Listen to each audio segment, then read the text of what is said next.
Bitter criticism, overdose. What can I read now? Is being I don't know what to read. Let's read Pepe Escobar again.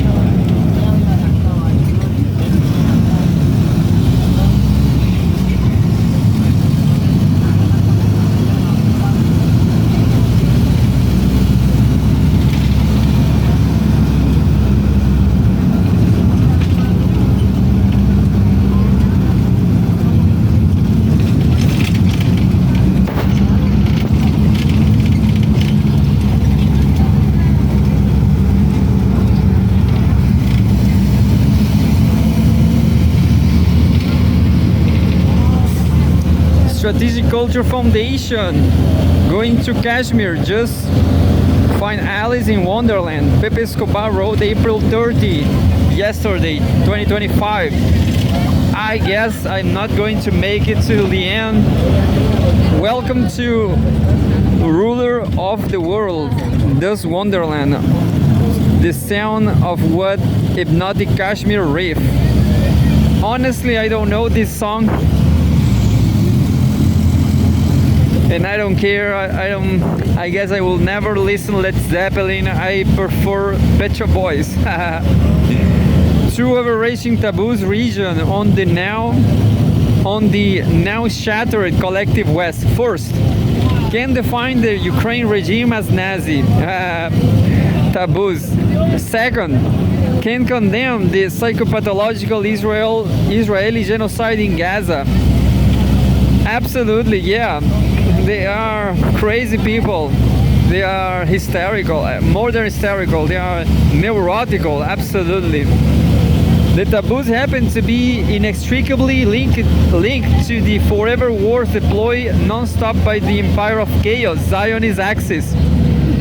Lesser hybrid wars, though, even carrying the horrifying prospect of turning nuclear, are allowed to come and go, especially if they are part of the current war on BRICS, a subsection of the war of factions of the West against the global majority. So let's go to Kashmir, to the sound of Jimmy Page's hypnotic riff. Both India and Pakistan are escalating the war of decibels. Turkey is offering weapons to Pakistan. Iran offer a mediator role, no takers. The motive for the war is as dodgy as they come. Well, in my opinion, this is not going to be a war. This just a conflict from brothers, not like the genocide this year. An all-male tourist bus packing a bunch of married tourists is roaming around Indian held Kashmir. Passengers include a just married 26-year-old lieutenant of the Indian Navy, but without his wife. What kind of honeymoon is that? Another passenger is Nepalese. The bus is attacked by shady splinter goons loosely affiliated with the Safali Jihadi Lashkar-e-Taiba outfit. Well, Kashmir is very famous. The empire has been all over the Indian front. The current US Director of National Intelligence, DNA, Tulsi Gabbard, was previously fully funded by Prime Minister Modi's circles. Eyeliner-loaded VP J.D. Vance recently visited India, complete with family Taj Mahal photo op. Then Modi went to visit Saudi Arabia, invited by MDS. After the Kashmir bus terror attack, Hindutva fanatics went on a cyber attack spree. The crude tactics spell out classic divine and rule, double whammy, revamped weaponization of India, and destabilization of a key Belt and Road Initiative, BRI, China Front, the China-Pakistan Economic Corridor, CPEC, a thing of beauty, splitting bricks from the inside.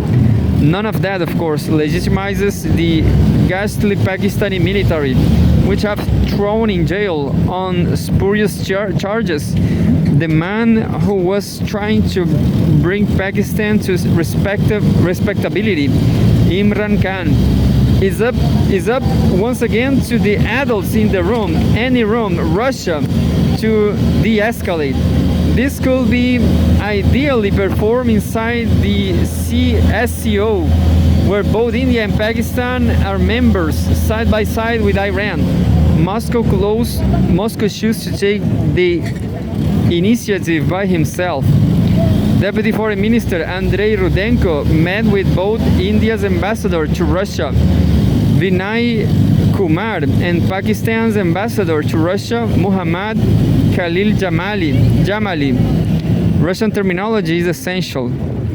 Not only there was a call for both parties to, quote, engage in constructive dialogue, end quote, Moscow stressed, quote, we are ready to counter the global terrorist threat together, end quote. The operative word is, quote unquote, global. Delhi and Islamabad don't seem to be getting the message yet. Kashmir as a volatile war lab.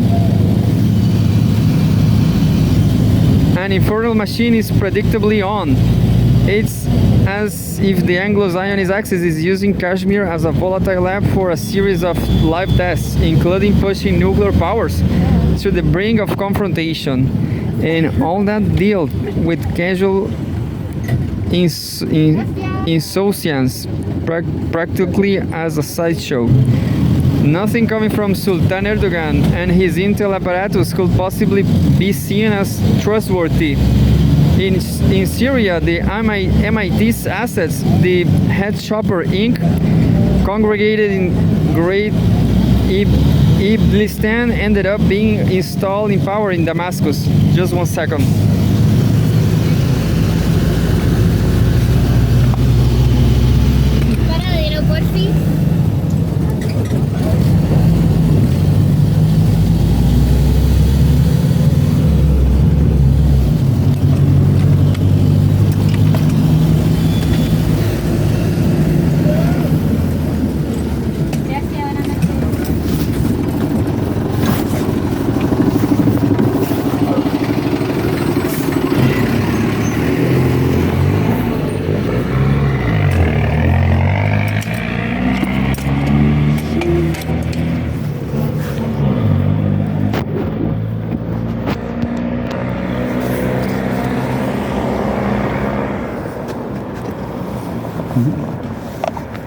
Yeah, I'm going to finish this news. Yeah, finishing something.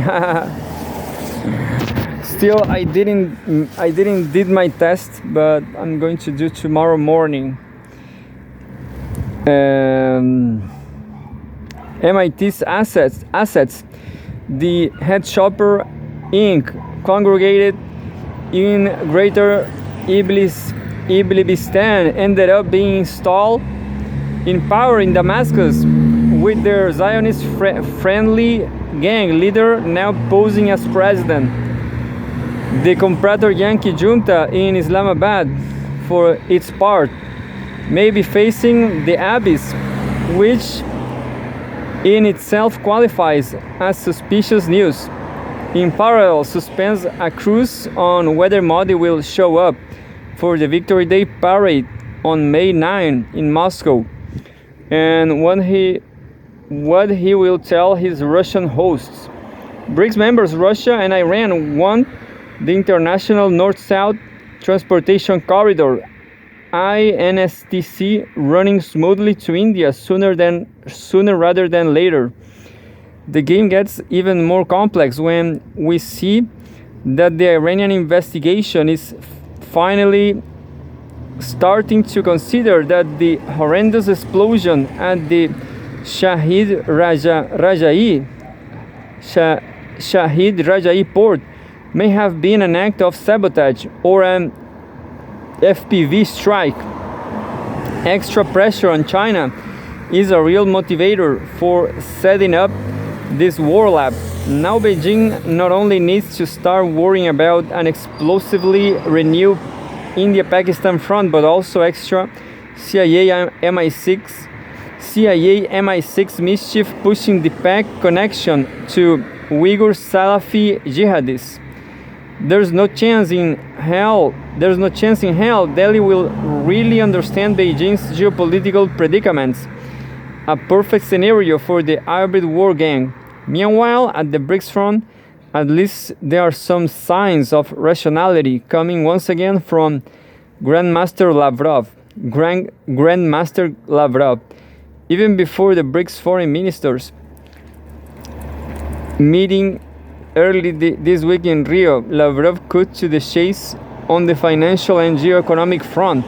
He stressed that BRICS are working hard on the 2024 Kazan Summit approved, quote, Trans-Border Payment Initiative, quote, payment and clearing infrastructure, end quote, and, quote, a reinsurance company, end quote, and a new investment platform. He had to once again explain to Western media, from the US to Brazil, that, quote, it will be premature to discuss a transition to a single currency for BRICS. We are working together to create a payment and settlement infrastructure for carrying out cross-border settlements among BRICS countries. In particular, I have already said this includes increasing the share of national currencies in our transactions, end quote.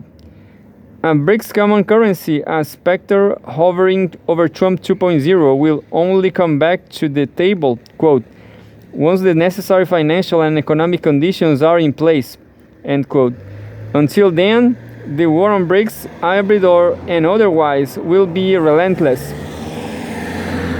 Trumpy Dumpty. Switching from reality to fantasy, it was such a blast to find the connection between Kashmir and Alice in Wonderland in a Chinese essay. It takes supreme Chinese finesse, quite like subverting Taoist wisdom with a touch of postmodernism to identify the quote-unquote ruler of the world, his own terminology, throwing everyone, virtually the whole planet, into the rabbit hole. So, in this wilderness of narrative mirrors, Trump should be perceived as all characters combined. The White Rabbit, Humpty Dumpty, quote unquote. When I use a word, it means what I choose to mean, no more and no less. The mad hater, the Queen of Hearts, off with their heads. Well, I'm finishing this. I'm sorry, Pepe. That certainly illustrates the intersection of the trade war launched by the quote-unquote ruler of the world and the genocide war fully legitimized by the quote-unquote ruler of the world, with an extra twist. Reality has a knack to out-Carol even Lewis Carroll himself. Enter the curious case of the USS Truman, a giant aircraft carrier being possessed by the spirit of Ayrton Senna and deciding to pull out an ultra-sharp curve as if it was a Maserati Gran Turismo Stradale in the middle of the Red Sea, just for a F-18's E-Super Hornet to protest about the maneuver plunging head on the bottom of the ocean. At least that was the narrative CENTCOM sold to global public opinion. Blame that banned Houthi missile fire. Well, CENTCOM has been relentlessly humiliated by the Yemeni armed forces. 2021 Mk9 Reapers smash and counting. As it has accomplished 0 military objectives, the Pentagon has not subdued to the Houthis and has not secured quote-unquote freedom of navigation in the Red Sea for Israeli-bound ships. The revenge to bomb Yemeni civilian targets non-stop. All that because the quote-unquote ruler of the world launched an illegal war against people guided by moral and spiritual clarity to protect the genocide perpetrated by his psychopathological regime buddies. Welcome to, quote, ruler of the world, end quote, thus Wonderland, to the sound of that hypnotic Kashmir reef. The views of individual contributors do not necessarily represent those of Strategic Culture Foundation. But the interesting thing is this link here in a Chinese essay. I am opening up the Chinese essay now. This is from Chinese, yeah. This is Chinese. And I don't know who, yeah.